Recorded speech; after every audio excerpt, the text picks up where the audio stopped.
Mr. President, thanks so much for being with us tonight. Thank you, Laura. Today, Mike Pompeo gave a very forceful press conference on the fallout from the Iranian jetliner going down. His concern is that people aren't understanding the imminent nature of the threat of Soleimani. And he was pressed on that today. He said there were large-scale attacks planned on U.S. facilities, but he didn't go more specific. Don't the American people have a right to know what specifically was targeted without revealing methods and sources? Well, I don't think so, but we will tell you that probably it was going to be the embassy in Baghdad. You saw that happening. You saw it with all of the men, very few women, circling it very strongly and very viciously, knocking out windows and trying to get in, and they were close to getting in. And I called out the military. They said, we'll have it there tomorrow. I said, nope, you'll have it there today. We're not going to have another Benghazi on our hands. And we did a really amazing job. I get no credit for it, but we never get credit for anything, and that's okay. In the meantime, we have the greatest economy we've ever had, a lot of other things.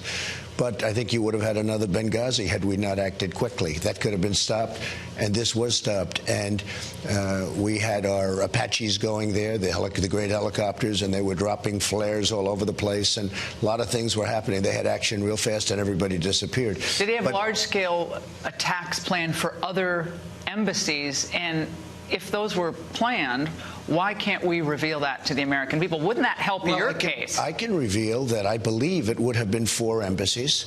And I think that probably Baghdad already started. They were really amazed that we came in with that kind of a force. We came in with very powerful force and drove them out. You know, that ended almost immediately. But Baghdad certainly would have been the lead. But I think it would have been 4 embassies. Could have been military bases. Could have been a lot of other things, too. But it was imminent. And then all of a sudden, he was gone. Why is Nancy Pelosi describing her briefing as dismissive and disdainful? Mike Lee said it was insulting, the intel briefing. What wasn't said to mollify the concerns of some of your strongest supporters, like Mike Lee? Yeah, he is a great supporter. He's a friend of mine. He called me just a little while ago, and he said, you know, I just wanted to get some more information. And he was, look, I've also had calls from some of the senators, some of the congressmen, said it was the single best briefing. One person said they've been there for 10 years. It's the single best briefing they've ever had. One said 20 years, the single best military briefing they've ever had.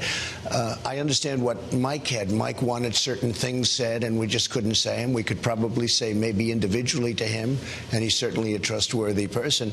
Are you worried that the Democrats can't be trusted with classified information? Because that's kind of what it sounded like when Pence gave that interview and talked about sources and methods the other day. I am worried about it. Certainly, I am worried about it. Can you imagine? Here we are, split-second timing, executed like nobody's seen in many, many years on Soleimani. Can you imagine? They want us to call up and speak to crooked, corrupt politician Adam Schiff. Oh, Adam, we have somebody that we've been trying to get for a long time. We have a shot at him right now. Could we meet so that we can get your approval, Adam Schiff? And he'd say, well, let's do it in a couple of days. Oh, okay, let's meet in a couple. It doesn't work that way. Number one. Number two, they leak. Anything we give will be leaked immediately. You'll see breaking news. We're about to attack in 25 minutes or do something. And by the way, I'm not somebody that wants to attack. I probably could have attacked 5 times, 10 times, having to do with Iran. I've been very guarded because I don't want to do that. But we may have to do something. We have to be in a position where we can do it, even from the negotiating standpoint. But hopefully it won't be necessary. We have tremendous sanctions. They're doing very poorly. They have riots all over their country. And they could straighten it out easy, but it's up to them. Speaking of the sanctions, Ilhan Omar, I think, said today that this is akin to economic warfare against Iran, even though she supports sanctions against Israel. Yeah. She hates Israel. She hates Jewish people. You just have to take a look at her rhetoric. It's incredible what's happened to the Democrats in Congress. They used to be supportive of Israel. Today they're supportive of her and Tlaib. That's another real winner. Tlaib and AOC, who knows nothing. AOC knows nothing. Poor student, poor everything. And then she comes and she talks about the Green New Deal, and all these poor fools say, oh, isn't it wonderful? Isn't it wonderful? But, you know, as I said last night in Ohio, I don't like talking about the Green New Deal. It's too early. I want to save it for about 2 weeks before, because they may change their mind. Bernie Sanders was out, you're not surprised to hear this, discussing Iran, what happened, and he basically said this. Just as we were led into Vietnam and Iraq by lies, the Trump administration is misleading us on Iran. They have justified the assassination of Qasem Soleimani by claiming that he was planning imminent attacks. And yet they produce no evidence that would justify this claim, not even in a classified setting. I don't see it happening. We are there for a very, very strong reason. They cannot have nuclear weapons. The Iran nuclear deal signed by President Obama gave them $150 billion, and that's when the real terror started. They took that money and they used it all over the place. You look at Yemen, you look at all of the things that were happening, including Syria. They were using, Pelista gave $1.8 billion in cash, 1.8 billion in cash, green cash, beautiful green cash. You almost say, how do they have the power to do this? Plane loads of cash. And instead of Iran saying, thank you very much, that's really nice, let's go and get along, let's do well, let's do deals together, let's build buildings in Iran, they said death to America. And they said it when they were signing. When Kerry signed, and by the way, Kerry violated the Logan Act. He's out there just well, no, he totally violated. This man totally violated the Logan Act with his conversations, okay? But when Kerry was out there and making the deal, and they have people screaming, death to America, death to America. I say, who signs a deal while they're screaming death to America? Well, they're saying you destabilized the Middle East after campaigning as a man of restraint, non-interventionism. Elizabeth Warren is saying this, Kerry's saying this, all the old Obama folks are out there, Susan Rice.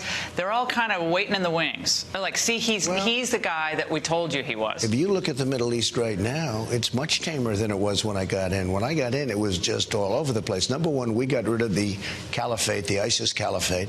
We have tens of thousands of ISIS prisoners. We've killed most of their fighters. We've gotten rid of ISIS. Now they come back and we take care of it. Other people should take care of it. Other countries should take care of it. Europe should take them back. Is NATO going to actually step up? I know they committed to doing more in the Middle East, but what specifically is NATO going to contribute that's going to take some of the burden off the American taxpayers? So when I came in, as you know, NATO was virtually a dead organization. It had no money. Nobody was paying except us. Practically nobody was paying. If you look at a chart of money and funds received, it looked like a roller coaster down. Now, and Secretary Stoltenberg, I think he's terrific. In my first year, I raised $130 billion from them, not from us. And now he just announced $530 billion, all because of me. He's my biggest salesman, my greatest salesman, Secretary Stoltenberg. But I said to him, look, you're there for Russia and Europe, okay? By the way, NATO's much more for Europe than it is for us, and yet we pay What are we protecting them from now? All the money we're spending in NATO. Who are we protecting them from? Well, they build an office building for $3 billion. They do lots of things that they shouldn't be doing before I got here. But I raised a lot of money. We can use NATO in other locations. We can use NATO, as an example, in the Middle East.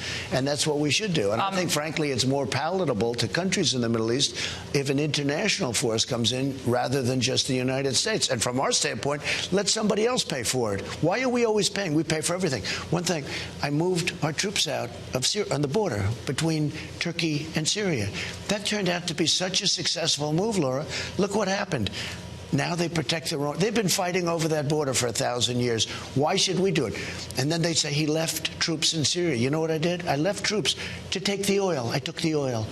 The only troops I have are taking the oil. They're protecting the oil. I took over We're taking the oil. We're not taking the oil. Well, maybe we will. Maybe we won't. You're protecting the facility. I don't know. Maybe we should take it. But we have the oil. Right now, the United States has the oil. So they say he left troops in Syria. No. I got rid of all of them other than we're protecting the oil. We have the oil. The Wall Street Journal is reporting today that after this strike, Mr. Trump told associates he was under pressure to deal with General Soleimani, take him out, from GOP senators he views as important supporters in the coming impeachment trial in the Senate. associates Yeah. said. Sounds like you got a leaker here in the White No, House it's not or a leak. someone. It's What fake is it? news. Just fake? They just made it up. It's fake news. Okay. I Wall used Street to think Journal? leakers, they just make it up. They're all very dishonest. Most of them are really dishonest. I mean, 80% are dishonest, and I mean really dishonest. They made that story up. So no Show concern me- about you notice the way Lindsey they Graham? Well, or- they don't need, no, not at all. By the way, absolutely not at all. We have tremendous support. Look, in the House, we were 196 to nothing, and we got 3 Democrats. So therefore, it was bipartisan, I guess you could say. We got nothing. They had nothing. We didn't lose 1 Republican vote. As you know, that's very unusual. In the Senate, I think I have the same, if not more, support. I don't have to do that. I would never compromise what we're doing with Iran and potential war and all of the things that where we're doing so So we're not well. doing Bush 2.0 here. This is not Bush No. 2.0. You know what I This want? is not WMD. You know what I want in the Middle East? I don't want people having nuclear weapons because they'll use them. I don't want people having nuclear weapons. That's my biggest thing. Well, My John biggest Kerry thing. was out there yesterday saying, well, you guys got out of the Iran deal, and that's what's By the caused way, you know how all bad this the Iran tension. deal was? The Iran deal, I did a great thing getting out of the Iran deal. They gave them $150 billion. They gave them the $1.8 billion. Forget that. You couldn't do inspections of the most important locations. And you know another big thing? They have the right to do ballistic missiles. We couldn't go into areas and look. We'd have to give massive notices. So if they were doing something, they could clean them up. It was ridiculous. But most importantly, it expires. This is a short-term agreement. And now, once it expired, they have an absolute clear, unstopped path to have nuclear weapons. Unstopped. In a very short period of time, the deal that President Obama made with John Kerry, who may be the worst negotiator I've ever seen, that deal expires. And you know what? Once it expires, you can't do what I did. I mean, because they have a deal that says once it expires, they can do what they want to do. You cannot let Iran have a nuclear weapon. That's what I'm doing. Pete Buttigieg and other Democrats, I predicted this when I talked to Mike Pompeo yesterday, are actually blaming your moves against Iran for the downing of that commercial jetliner in Iran, in Tehran, the night of the strikes by Iran to our Iraqi facilities. Your reaction to that charge? Well, a couple of people started that, and they got hit real fast by a lot of different people, not me. I think it's just low life. Look, he's not going anywhere. He was a lousy mayor of a place that is not doing well, and Indiana's doing unbelievably well. Indiana, the state, had the best year they've ever had. Thank you very much. But that city was badly run. You look at what's going on. Jackie Spires saying He's going Congress, nowhere, too. and she's another beauty. I mean, take a look at her past. Check out her past, please. The Iraqi prime minister has notified Mike Pompeo about potential plans, drawing up plans for a U.S. troop withdrawal from Iraq, period. You ran on pulling out of the Middle East. I don't Why mind not that. use this opportunity to say, I'm okay we're with it. done? I'm okay with it. By the way, You're that's what okay they with say. removing Listen, our troops just so from you Iraq? understand, that's what they say publicly. They don't say that privately. Because if we leave, that means they're not going to be able why to not handle leave? it. I'm not so bad with it. You know, when I heard that, I said, you know, I have it down to 5,000 troops. We had many, many troops there in Iraq. And we're there only in a training. We train them. But if they'd want us to leave, but they speak different publicly than they do privately. But aren't we sending more troops to the region as we speak? We're sending more to Saudi Arabia, and Saudi Arabia is paying us for it. You know, we're doing something that nobody's ever done. I said to Saudi Arabia, we have a very good relationship with Saudi Arabia. I said, listen, you're a very rich country. You want more troops? I'm going to send them to you, but you've got to pay us. They're paying us. They've already deposited $1 billion in the bank. We are going to help them. But these rich countries have to pay for it. South Korea gave us $500 million. They never gave us any. They gave us $500 million. I said, you got to help us along. We have 32,000 soldiers in South Korea protecting you from North Korea. You've got to pay. And they gave us $500 million. I mean, you sort of have breaking news because nobody wants to report that stuff. I'm not sure anybody knows it. I might be sort of saying it. You have some. I mean, it's good stuff. But they're a wealthy country. They build all your television sets. They took that away from us. They build the ships. They build a lot of things. I said, look, we're protecting you. You got to pay. They paid us $500 million. They're going to pay us a lot more. Do you think that Iraq should repay the American taxpayer for these bases, sure. for what we've done there? You heard that from me. Yeah, okay? I know. Will we? I said we built one of the world's most expensive airport facilities anywhere in the world. I mean, I wish we had it in New York. I wish we had it in Washington. We built runways that are 15,000 feet long. At LaGuardia, they're 7,000 feet long. In fact, I think they're 20,000 feet long over there, and deep, thick concrete and steel. Nobody ever built runways like this. Okay, it was way overbuilt, but that's okay. But we have billions of dollars into that. I said, if we leave, you got to pay us. If we leave, you have to pay us for embassies. You have to pay us for the money we put in. How are you going to collect? Well, we have a lot of their money right now. We have a lot of their money. We have $35 billion of their money right now sitting in an account. And I think they'll agree to pay. Otherwise, we'll stay there.